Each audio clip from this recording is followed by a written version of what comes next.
Hello प्यारे बच्चों, good evening. How are you? I hope you will be fine and okay. I am also fine and okay. I welcome you in SST Academy.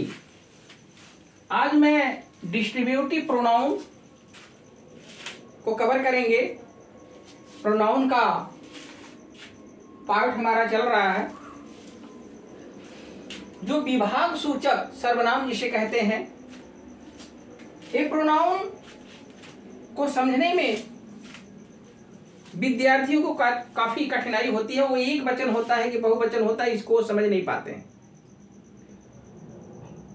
वो कहाँ each लगाना है, कहाँ every लगाना है, कहाँ आइदर लगाना है, कहाँ नाइदर लगाना है, इस चीज से कंफ्यूज रहते हैं। तो इसी बात को ध्यान में रखते हुए यहाँ पर आपको डिस्ट्रीब्यूटिव प्रोनाउन के बारे में थोड़ी डिटेल जानकारी आपको दी जाएगी।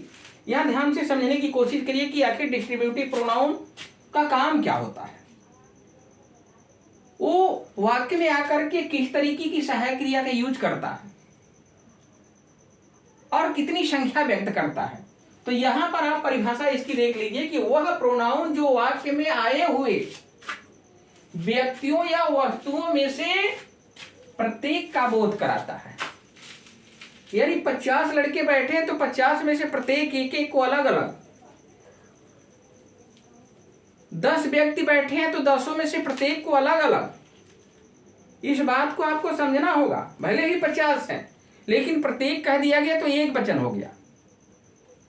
भले ही 20 हैं लेकिन प्रत्येक व्यक्ति कह दिया गया तो एक वचन माना जाएगा, बहुवचन नहीं माना जाएगा। इस चीज को आप देखिए, यहां पर नोट में थोड़ा सा ध्यान दीजिए। ईच, आइदर, नाइदर के पश्चात सिंगुलर वर्ब होती है। क्यों भाई? क्योंकि ये प्रत्येक के बारे में जानकारी देता है।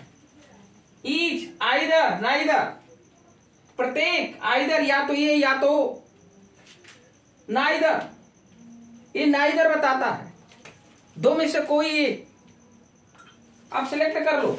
तो ये सिंगुलर वर्ब की तरफ संकेत करता है। आइदर और नाइदर का प्रयोग दो व्यक्तियों या वस्तुओं के लिए होता है। क्या कह रहा है? आइदर और नाइदर का प्रयोग दो के लिए। जैसे दो किताबें हैं तो या तो यह या तो वह, दो किताबें हैं तो ना तो यह ना तो वह। तो कहने का मतलब होता है कि दो में से आपको एक बता रहा है, दो में से आपको कोई नहीं बता रहा है। ईच का प्रयोग देखिए ध्यान से, दो या दो से अधिक, दो संख्या हो, ये तो दो के लिए होगा आइदर नाइदर। लेकिन दो से अधिक जा रहे हो आप तो आपको ईच लगाना है। क्या कह रहा है? ईच का प्रयोग दो से अधिक में से प्रत्येक के लिए, दो से अधिक होंगे लेकिन वो भी प्रत्येक होगा, वो भी सिंगुलर ही माना जाएगा। आइदर का अर्थ दो में से प्रथम या दूसरा, आपको पूर्व में मैंने समझा दिया। और नाइदर का मतलब होता है दो में से न तो पहला न तो दूसरा। जैसे अभी बताया मैं कि आपकी दो किताबें हैं आपके पास, तो पहला या दूसरा या कह दिया गया, और ना तो पहला ना तो दूसरा। तो आइदर नाइदर का प्रयोग करते वक्त आपको एक वचन बहुवचन पे ध्यान देना पड़ता है। तो ये सिंगुलर के लिए यूज हो रहा है। ये देखिए, आइदर का अर्थ दो में से प्रथम या द्वितीय, नाइदर का अर्थ दो में से ना तो प्रथम ना तो द्वितीय। अच्छा, ये खास बात ध्यान दीजिएगा कि जब ये शब्द जो आपके आते हैं, ईच, आइदर, नाइदर जो आते हैं शब्द, जब ये शब्द अकेले आते हैं, अब अकेले का मतलब क्या हो गया? जब अकेले आते हैं तब डिस्ट्रीब्यूटिव प्रोनाउन, और जब नाउन के साथ आते हैं तो डिस्ट्रीब्यूटिव एडजेक्टिव हो जाता है। जरा सा वाक्य में देखिए आप, क्योंकि एग्जाम्पल को देखना और उसको समझना बहुत जरूरी है। यहां कह रहा है कि ईच ऑफ द गर्ल्स, लड़कियों में से प्रत्येक, लड़कियों की संख्या कोई भी हो सकती है भाई, 10, 20, 25, 50 कुछ भी हो सकती है। लेकिन कह रहा है कि यहाँ पे ईच ऑफ गर्ल्स, लड़कियों में से प्रत्येक, ये ईच बता रहा, तो प्रत्येक के अनुसार अगर यहाँ, क्योंकि मॉडल ऑक्सिलरी आ गई है, अगर सहायक क्रिया रखना होता तो यहाँ एक वचन का रखते, ईज रखते। तो कहने का मतलब होता है कि लड़कियों में से प्रत्येक कैन डू इट, इसको कर सकती है। तो ये पर आपका जो आया है, ईच आया है यहाँ पर, ये क्या है? ये आपकी डिस्ट्रीब्यूटिव प्रोनाउन है। यहां देखिए, read either of these book, इन किताबों में से कह रहा है कि रीड माने पढ़ो आइदर ऑफ दीज बुक। तो अब आइदर आप क्या कह रहा है कि आइदर, ये आइदर बताया है दो, तो कहने का मतलब दो किताब है तो पहला या दूसरा पढ़ो आप, या तो पहला पढ़ो, ये किताबें हैं यहाँ पर, तो आइदर आप बता रहा है आपको। तो रीड माने पढ़ो आइदर ऑफ दीज बुक, इन किताबों में से कोई भी पढ़ लो आप, जो आपको मर्जी है। तो यहां आपको इन किताबों में से प्रत्येक का बोध करा रहा है, या तो पहला या तो दूसरा। तो आइदर का मतलब ये कह रहा है, यहां पर आप देख रहे हो कि आइदर और नाइदर का प्रयोग दो व्यक्तियों या वस्तुओं के लिए, तो यहां आपका आइदर का प्रयोग दो वस्तु के लिए, दोनों में से कोई भी आप पढ़ सकते हो। तो यहां पर ही आपका आइदर जो आया है ये डिस्ट्रीब्यूटिव प्रोनाउन हुआ। Neither of the two peons, दोनों में से कोई नहीं आया।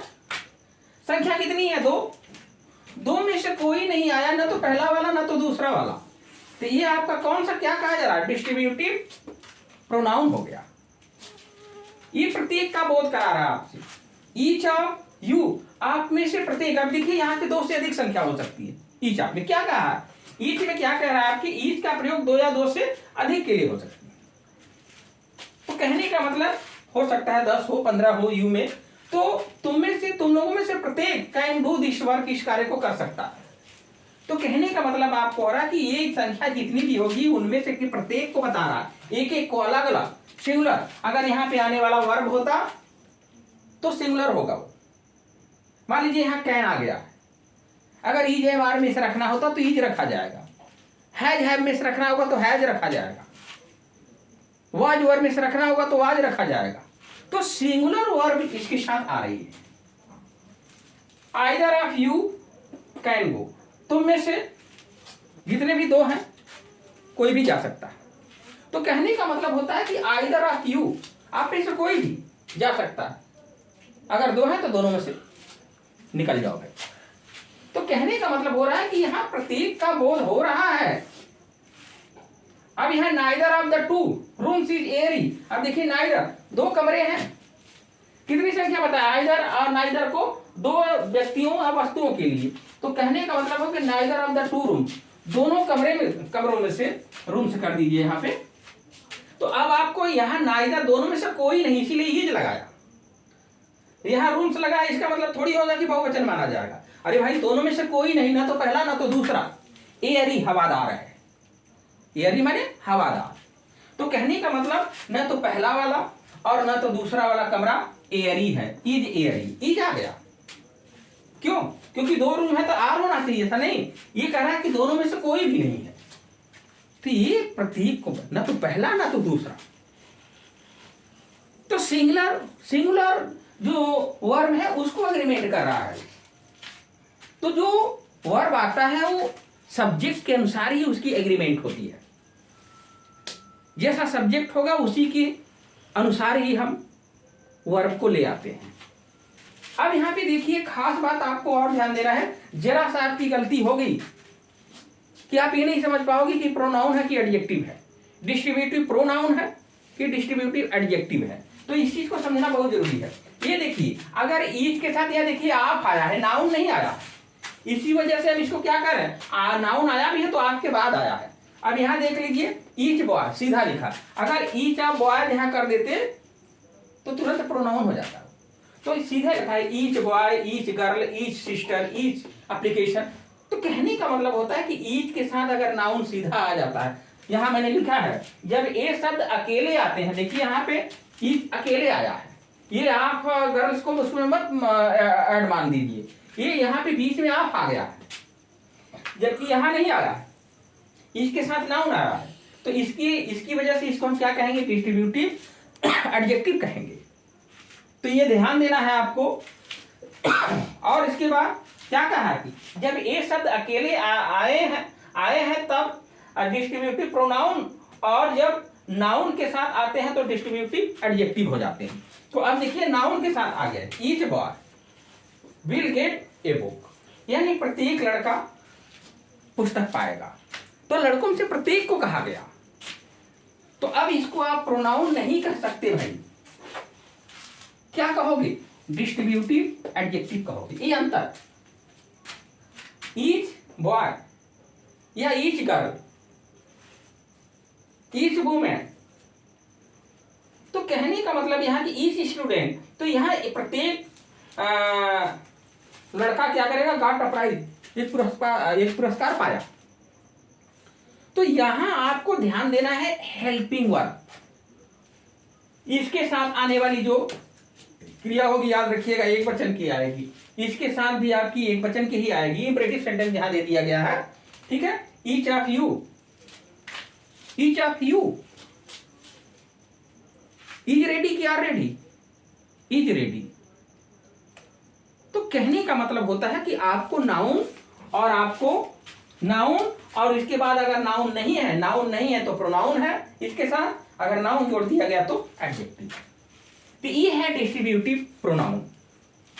तो खास बात एक बार मैं और बता दे रहा हूं कि इनके साथ अगर कोई नाउन लगा है तो डिस्ट्रीब्यूटिव एडजेक्टिव कहलाएगा, अगर नाउन नहीं लगा है भाई तो डिस्ट्रीब्यूटिव प्रोनाउन कहलाएगा। ये आपके चक्कर में मत रहिएगा, आप वो आपका प्रीपोजिशन के एंड में आता है। तो कहने का मैं ईच ऑफ गर्ल, यहां देखिए स्पष्ट यहां लिखा है each boy, each boy, each girl, जो भी आप मान लीजिए, ईच बुक, ईच रूम। तो कहने का मतलब होता है कि यहां आपको ध्यान देना है इस नाउन और विदाउट नाउन, ठीक है। Thanks for watching, good luck, bye bye.